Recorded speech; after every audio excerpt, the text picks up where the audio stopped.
사도신경으로 우리의 신앙을 고백드립니다. 전능하사 천지를 만드신 하나님 아버지를 내가 믿사오며 그 외아들 우리 주 예수 그리스도를 믿사오니 이는 성령으로 잉태하사 동정녀 마리아에게 나시고 본디오 빌라도에게 고난을 받으사 십자가에 못 박혀 죽으시고 장사한 지 사흘 만에 죽은 자 가운데서 다시 살아나시며 하늘에 오르사 전능하신 하나님 우편에 앉아 계시다가 저리로서 산자와 죽은 자를 심판하러 오시리라. 성령을 믿사오며 거룩한 공회와 성도가 서로 교통하는 것과 죄를 사하여 주시는 것과 몸이 다시 사는 것과 영원히 사는 것을 믿사옵나이다. 아멘. 찬송가 200장 찬양드리겠습니다. 달고 묘한 그 말씀 생명의 말씀은 귀한 그 말씀 진실로 생명의 말씀이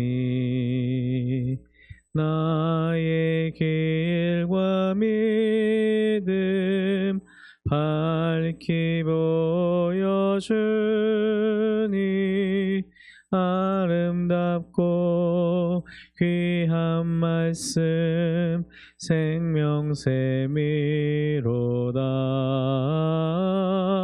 아름답고 귀한 말씀 생명샘이로다.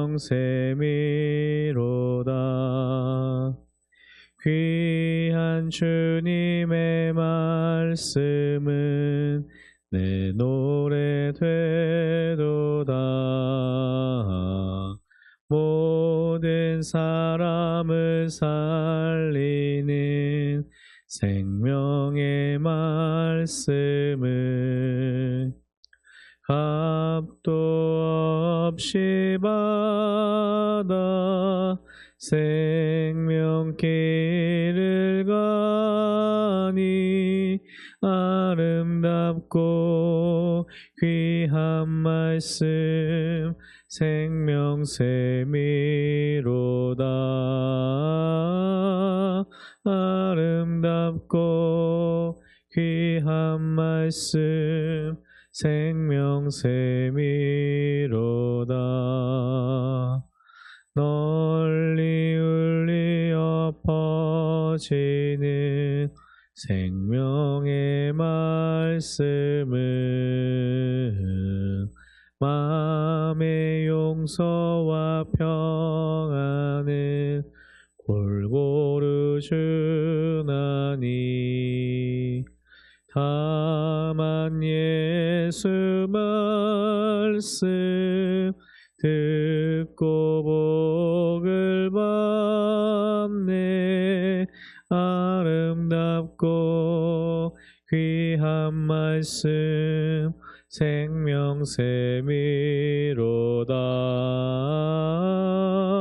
아름답고 귀한 말씀 생명샘이로다.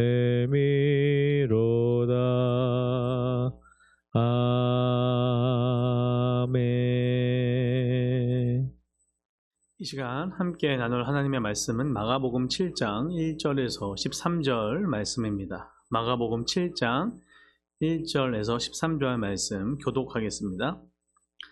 바리새인들과 또 서기관 중 몇이 예루살렘에서 와서 예수께 모여들었다가 그의 제자 중 몇 사람이 부정한 손, 곧 씻지 아니한 손으로 떡 먹는 것을 보았더라.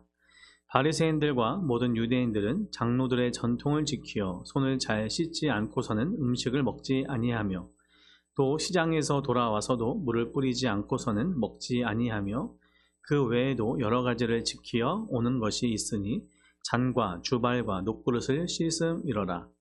이에 바리새인들과 서기관들이 예수께 묻되 어찌하여 당신의 제자들은 장로들의 전통을 준행하지 아니하고 부정한 손으로 떡을 먹나이까?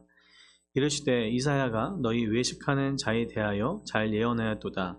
기록하였으되 이 백성이 입술로는 나를 공경하되 마음은 내게서 멀도다.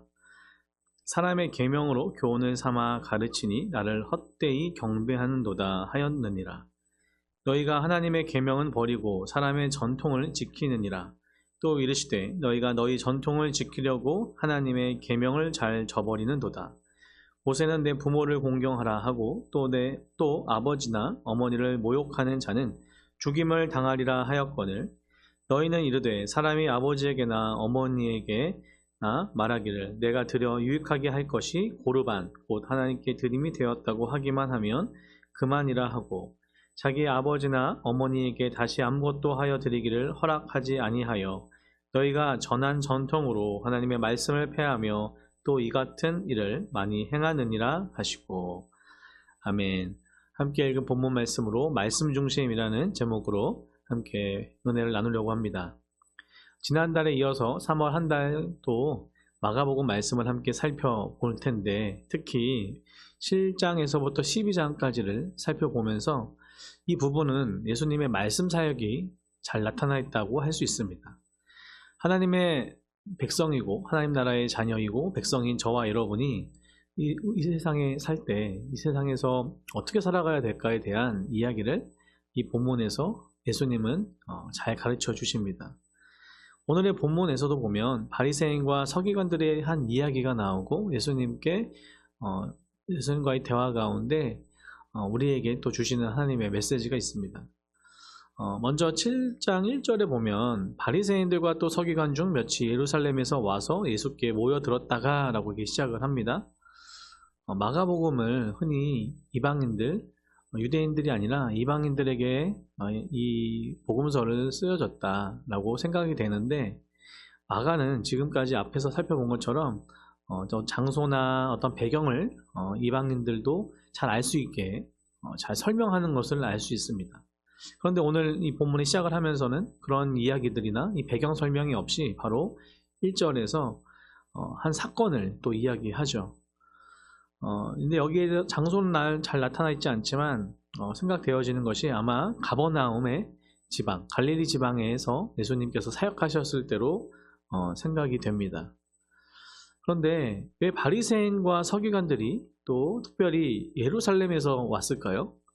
그러니까 이 부분을 여러 가지로 해석할 수 있겠지만 가장 일반적인 이야기는 그들이 갈릴리 지방까지 어떻게 보면 중심이라고 할 수 있는 도시라고 할 수 있는 예루살렘에서 그 지방까지 갈릴리 지방까지 내려왔던 것은 그냥 왔던 것도 아니고 우연히 왔던 것도 아니고 어떤 의도가 있다라는 얘기죠.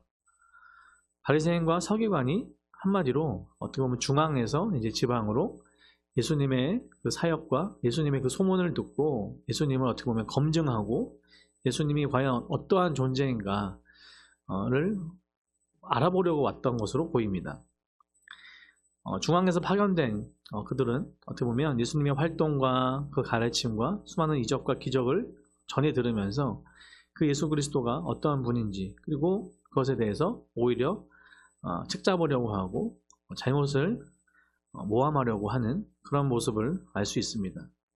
사실 당시에 전통적인 유대주의 또 유대교에서는 그 예수님의 존재가 점점 위협으로 다가왔을 겁니다. 그들의 지금까지 생각했던 율법과 그들이 그렇게 믿고 있었던 그러한 전통들을요, 예수님은 새롭게, 아니 오히려 본질적으로 바르게 해석해 주시고 설명해 주시고 그들의 잘못을 다 이야기하시고 더 나아가서 수많은 이적과 기적들이 일어나니까 당시에 예수님의 인기가 점점 늘어났을 것이고 소문의 소문을 이어서 전국으로 확산이 되었을 것입니다. 그러기에 그 전통적인 유대주의와 유대교에서는 유대인들은 그 예수님을 어떻게든 자신의 기득권을 빼앗아 가려고 하는 아주 위협적인 존재로 여겼을 것입니다. 그러기에 예수님과 제자들 그리고 일행들의 일거수일투족을 잘 보면서 어떻게 하면 그들을 책잡고 오히려 곤란하게 하고 어려움을 겪게 할까, 그것에 대해서 혈안이 되어 있을 것으로 보여집니다. 그런데 그들이 어떻게 보면 딴지를 거는 게 뭐냐면 2절인데 그의 제자 중 몇 사람이요 부정한 손 곧 씻지 아니한 손으로 떡 먹는 것을 본 겁니다. 마침내 어떤 한 가지 잘못을 발견한 거죠. 그들의 입장에서는 뭐냐면 예수님의 제자 중 한 사람이 몇 사람이 부정한 손으로 씻지 않는 손, 그러니까 부정하다, 씻지 않는다, 그러니까 손이 부정한 이유가 뭐냐면 씻지 않아서라고 생각이 되었습니다. 당시에 이 부정하다라는 뜻이 씻지 않았다라는 원인인데, 그 이유가 뭐냐면 고대 근동 지방, 그 지방에서는 식사 예법이요 주로 손을 사용했습니다. 그러니까 음식을 먹기 전에는 식사 전에 손을 씻는 게 당연한 것이었죠. 그런데 이것은 위생상 당연한 것이기도 하지만, 한편으로는 이스라엘 백성들, 특별히 이 유대인들에게는 이 손 씻는 일이 위생적인 측면을 넘어서 의식적인 측면으로 더욱 강조가 되었습니다. 그러니까 위생적인 것뿐만 아니라 의식적으로 정결법에 반드시 손을 씻어야 된다고 생각을 했어요. 더 나아가서 그들의 전통 가운데는 어때요? 3절, 4절에 보면요, 대부분 성경 보시면 가로로 이렇게 쳐 있는 것을 볼 수 있습니다. 이 가로로 쳐 있는 부분이 뭐냐면 마가가 특별히 이 부분에 대해서 설명을 해주는 본문입니다. 그래서 이것이 왜 부정하다고 생각했고, 당시에, 그리고 이 유대인들이 왜 이렇게 되었는가를 가로로 이렇게 하면서 우리에게 쉽게 설명을 해주죠. 그러니까 유대인들의 전통과 관례에 전혀 생소했기 때문에 이방인 독자들을 위해서 이 가로를 하면서 그것을 잘 설명해 주고 있습니다. 그러니까 당시에 사람들은요, 바리새인들과 모든 유대인들이 어떤 전통과 어떤 생각을 갖고 있었냐면, 손을 잘 씻지 않고서는 음식을 먹지 않아야 된다고 생각했고요. 시장에 돌아와서도 물을 뿌리지 않고서는, 여기서 물을 뿌리지 않는다는 것은 어떻게 보면 우리가 온 몸을 씻는 행위, 오늘날로 말하면 샤워 같은 그런 행위입니다. 왜냐하면 시장에서는 수많은 사람들이 모일 거 아닙니까? 오고 갈 텐데, 그 안에 여러 사람들이 있다 보니까 여러 사람들을 만나고 접촉하다 보면 되게 부정하다고 여겼습니다. 그러면서 누구든 시장을 갔다 와서는 어떻게 해요? 몸을 씻어야 됐었어요. 이게 어떠한 위생상 문제가 아니라 되게 의식적인, 종교적인 이유였기 때문입니다. 그런데 이것들이 어디에 있었냐면 장로들의 전통에 이런 것들이 다 기록이 되어 있었고 그들이 지키고 있었다는 겁니다. 그러기에, 그리고 이후에 어때요? 또 시장에 갔다 와서는 물을 뿌리지 않고서는 먹지도 않고 여러 가지 지키기도 하고, 또 오히려 잔과 주발, 녹그릇을 깨끗이 씻어야만 했었던 것입니다. 다시 말씀드리지만 이거는 위생의 문제가 아니라 종교적인 의식이었던 거죠. 그러기에 이런 것을 너무나 잘 알고 있었던, 아니 오히려 이것을 가만히 지켜보면서 예수님과 그 제자들의 잘못을 들춰내려고 했었던 바리새인과 서기관들에게는 너무나 보기 좋은, 너무나 큰 잘못이고, 또 어떻게 보면 책잡을 내용들이었겠습니다. 그런데 예수님의 말씀이 뭡니까? 6절에서 이후에 나와 있는 것처럼 예수님께서는 그들의 이 잘못된 생각, 또 전통과 또 어떻게 보면 하나님의 말씀 외에 그들이 느끼고 있었던, 그들이 정말 지키고 있었던 이 잘못된 정결의식과 이런 것들을 보기 좋게 말씀하시면서 대적하시면서 이사야의 말씀과 또 여러 예를 들어 이야기하십니다. 그러니까 결국에 그 말씀은 결국에 말씀으로 이기는 거죠. 그들의 잘못된 말씀 해석을 말씀으로, 하나님의 바른 말씀과 하나님의 마음으로 그렇게 그들에게 이야기해 주십니다. 6절 말씀이 핵심이지 않겠습니까? 이르시되 이사야가 너희 외식하는 자에 대하여 잘 예언하였도다. 기록하였으되 이 백성이 입술로는 나를 공경하되 마음은 내게서 멀도다. 사람의 계명으로 교훈을 삼아 가르치니 나를 헛되이 경배한도다 하였느니라. 이스라엘 백성들, 특별히 유대인들, 바리새인이나 서기관이나 종교 지도자들이라고 하는 그들의 겉모습, 그들의 의식적이고 외식적인 모습을 말씀하시는 거예요. 그들의 겉모습은 종교적으로 너무나 완벽했습니다. 정말 그 율법에 나와 있는 모든 것을 다 지키려고 노력했고, 또 그것을 정말 어떤 것과도 타협하지 않으려고 했습니다. 근데 이거는 부분적인 칭찬이죠. 그래야 되는데, 그렇다면 그것을 그들의 마음이 과연 그들에게 있었냐라는 말씀을 하시는 거예요. 하나님은, 우리 예수님은 뭐라고 말씀하세요? 너희들의 그러한 종교적인 의식과 전통과 정말 지키려고 하는 그 모든 것들 좋다. 그렇지만 그 안에 너의 마음이 없는 것, 외식하는 것, 그 마음에 하나님을 예배하려고 하지 않으면서도 외식적으로, 의식적으로 하려고 하는 이 모든 것을 꼬집어 말씀하시고 계신 겁니다. 또 한 가지 예를 들어 말씀하시죠. 그 이후에 나와 있는 것처럼 이 모세에 대한 이야기, 그러니까 모세가 하나님 앞에 시내산에서 율법을 받고 여러 가지 정결 의식법과 우리가 잘 알고 계시는 우리가 모세오경이라고 하는 창세기, 출애굽기, 레위기, 민수기, 신명기 이 5가지 그들이 여전히 그리고 너무나 중요하게 생각하고 있는 이 토라에서 하나님께서 모세에게 시내산에서 주셨던 이 율법을요, 그들은 구전과 구전으로 그리고 기록된 성문법으로 갖고 있으면서 그들이 이것을 너무나 잘 지키려고 했어요. 근데 더 나아가서 잘못 해석하고 겉모습만 그리고 외식적으로만 이것을 하다 보니까 어떠한 예가 드러나는 거예요. 바로 고르반에 대한 이야기를 하는 겁니다. 고르반이 무엇입니까? 거기에 나와 있는 것처럼 12절에 있는 것처럼 아버지나 어머니에게 아무것도 하지 않으면서 어때요?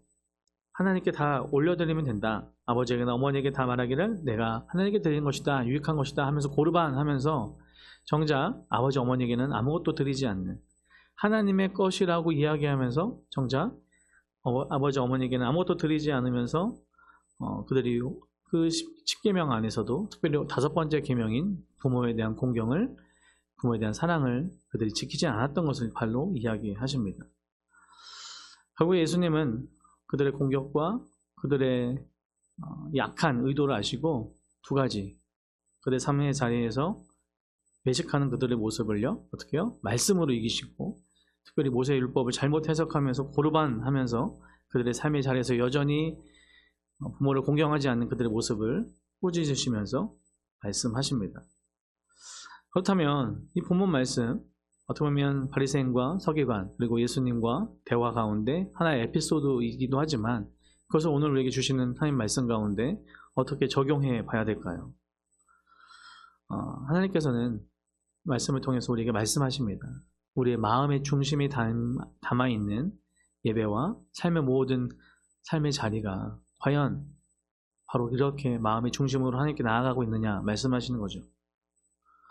어떠십니까? 우리가 교회 생활을 하면 할수록 신앙생활을 하면 할수록 우리 안에 있는 우리가 생각과 어떤 것으로 많이 구별하고 있는 것 같아요. 그러면서 외식하고 있습니다. 이건 하면 되고 하면 안 되고 이건 해도 되고 이건 절대 하면 안 되고 물론 말씀의 기준에서 그런 것을 삼는 것이 너무나 중요하죠. 그런데 우리의 마음 중심으로 그것을 하고 있느냐 말입니다. 외식하는 게 뭐예요? 가면을 쓰다라는 그 어원에서 시작이 되었습니다. 그러니까 하나님 앞에서는 또 가면을 쓰면서 전혀 마음이 들어가지 않은 예배와 헌신과 봉사와 그런 고백을 하며 종교적으로는 어떻게 보면 그런 가면을 쓰고 있지만 또 삶의 자리에서 또 우리의 마음 중심에서는 어때요? 세상에서 또 다른 가면 또 그의 상황과 환경에 맞는 또 다른 가면을 쓰고 있는 거예요.